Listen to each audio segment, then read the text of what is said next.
Neste argumento, eu vou entrevistar o senador Cícero Lucena, do PSDB da Paraíba. Nós vamos conversar sobre o combate à seca na região do semiárido nordestino e da parte de Minas Gerais, que também é afetada pelo fenômeno da seca.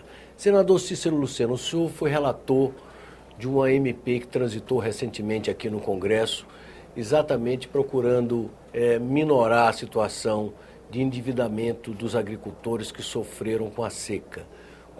Como é que foi o conteúdo dessa MP aprovada, relatada pelo senhor? Na verdade, Lemberg, nós tivemos a oportunidade de, como relator, trazer para a discussão na comissão mista do Congresso os problemas do endividamento, da dificuldade daquele pequeno agricultor que convive com o problema quase que repetido da seca. Pequenos agricultores, com atendimento da medida provisória, terão rebates até R$15 mil no valor do contrato original, sem a incidência de juro, multa e correções. Também com até 35 mil é uma outra faixa e de 35 a 100 mil uma outra faixa. Nós ampliamos o rebate proposto para o governo, ficando em 85% para aquele que tomou empréstimo até R$15 mil, 70% para aqueles que até R$35 mil e 50% para aqueles até R$100 mil. Isso vai favorecer muito porque atende à necessidade do pequeno agricultor. Com um detalhe que nós acrescemos no relatório, é que antes o Banco Nordeste somava as dívidas, os contratos, e a pessoa era enquadrada pelo total que devia de contrato. Na nossa proposta no relatório, cada empréstimo é individualizado, portanto, ele vai ser atendido pela faixa original do contrato, independente de um agricultor ter tido 1, 2, 3 ou até 4 contratos. Essa foi uma preocupação que todos trouxeram no debate de audiência pública e em outros fatores. Algo que também nós ampliamos no nosso relatório é que antes o atendimento era para a área da SUDENE, para que os municípios que tivessem decretado emergência ou calamidade reconhecido pelo governo federal. Com o nosso relatório, foi estendido a todos os municípios, quer seja da SUDENE, quer seja do semiárido nordestino, que tenha decretado ou não a emergência, serão atendidos. Foi uma preocupação também para todos nós. Esse atendimento permite que o prazo de renegociação seja estabelecido até 31 de dezembro de 2014 e até lá os bancos, os credores não poderão mover ações contra esses pequenos agricultores. Com isso, permitindo que, ao ser feita a renegociação, eles tenham 10 anos de prazo para pagar, com 3 anos de carência, com juro de 3% ao ano. E também tivemos a preocupação com os adimplentes, que pelo esforço familiar, de patrimônio que eventualmente tenham e que conseguiram se manter adimplente, nós estamos dando o mesmo tratamento em termos de taxa de juros para aqueles que estão adimplentes e aumentando também um pouco o prazo desses adimplentes. Tivemos a preocupação, que é algo que vinha sacrificando mais ainda os agricultores, a questão das custas dos advogados. O banco cobrador, credor, entrava com ação contra os agricultores e quando vinha para a renegociação sempre era acrescido de 15%, às vezes de 10% a 15% nesses custos, já da dívida que era muito alta. Agora, com a medida provisória, quem contratar o advogado é quem vai pagar as suas custas. Porque se o pequeno agricultor não tinha condição de pagar a sua dívida, principalmente o pequeno agricultor do Nordeste, que são dignos, honestos, trabalhadores, eles, consequentemente, não contratavam um advogado porque não tinha dinheiro também para pagar o advogado. E muitas vezes... Quantos agricultores o senhor considera serão beneficiados por essa medida provisória? Nós acreditamos que mais de 400 mil contratos serão atendidos.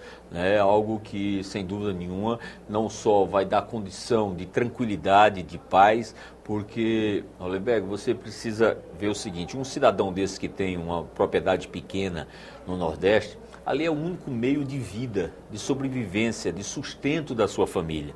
E ao perder, levou vários deles a ter problemas sérios de saúde e a preocupação de toda a economia da região. Eu aqui já tive a oportunidade nesse programa também de dizer do jeito que ia, o Banco Nordeste ia se transformar no maior latifundiário do Nordeste, de tanta terra que iria tomar por falta de condição desses tomadores de empréstimo, no caso, os pequenos agricultores. Nós estamos falando de empréstimo de 10 mil, de 15 mil. E a medida para considerar um pequeno agricultor é o tamanho da terra ou o tamanho do empréstimo? Do empréstimo, o valor do empréstimo, o valor original, né, de quando foi contratado. E quando o senhor fala na região, o senhor está falando de toda a região do Nordeste, todos os estados do Nordeste? Todos os estados do Nordeste, o Vale do Jequitinhonha, tá certo? O norte do Espírito Santo, o norte de Minas Gerais estão contemplados como região de semiárido. Existiam alguns municípios também que, mesmo com a característica climática e pré-condições para ser inserido no semiárido, que ainda não estava, porque dependia de portaria que era feita a cada 10 anos pelo Ministério da Integração. Com a comprovação disso, nós então estabelecemos critérios e também estabelecemos a inclusão de vários municípios na região do semiárido, quer seja da Paraíba, quer seja de Alagoas, quer seja do Ceará, enfim, aqueles municípios que atendem a essa necessidade foram inseridos como áreas do semiárido. E esses critérios serão imediatamente realizados, efetivados? Dentro do passo que nós demos na aprovação por 16 votos a 2 na comissão mista do Senado, a medida do Congresso, a medida provisória então agora vai para o plenário da Câmara. E o plenário da Câmara deve votar até o dia 15 de novembro, vindo então para o Senado, já para o plenário do Senado, e eu espero, a minha expectativa e a ansiedade do povo devedor, dos pequenos agricultores e do Nordeste como um todo, é que tenhamos essa matéria votada até 30 de novembro e, consequentemente, pronto para a decisão presidencial. Provavelmente a vigência, então, no próximo ano. Como ela foi uma medida provisória, na condição da medida ela já está vigindo, né? Mas nós esperamos que ela seja sancionada ainda este ano e, ao ser sancionada, publicada, já começa a vigorar. O senhor acha que as medidas adotadas nessa MP, ela vai minorar ou vai solucionar o problema? Pelo menos os problemas até hoje ela vai solucionar, porque nós tivemos a cautela, a preocupação de fazermos audiência pública aqui na comissão, fizemos também nos estados, ouvindo os devedores, ouvindo os credores, ouvindo os representantes, para que nós nos aproximássemos o máximo de uma solução em definitivo para o problema criado até agora, que eu espero que haja a mobilização da classe política e que cumpra o seu papel de se preocupar com aqueles que estão precisando da nossa ação, da nossa decisão e do nosso voto. Espero que, independente da cor partidária, esse projeto haja uma mobilização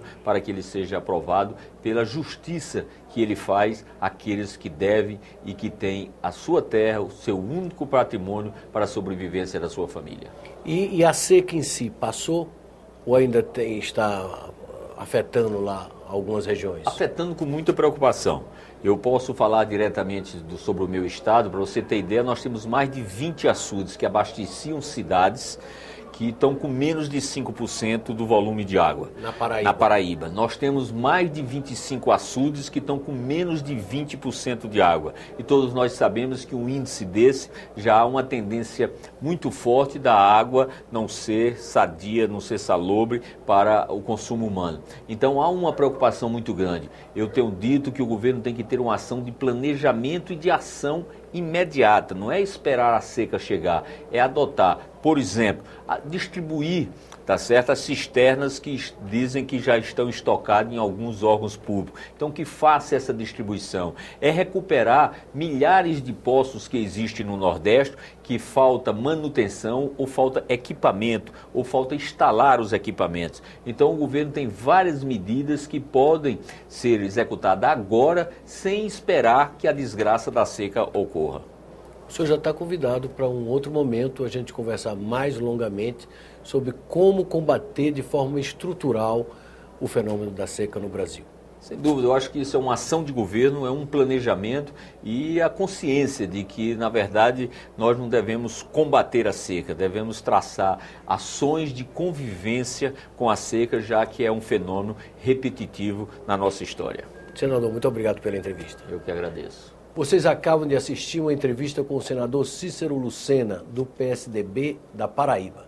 Nós conversamos sobre o combate à seca na região do semiárido nordestino e do Vale do Jequitinhonha.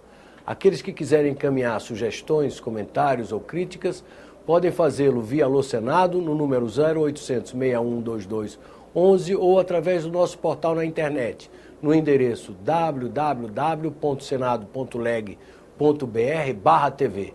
Até um próximo argumento aqui na TV Senado.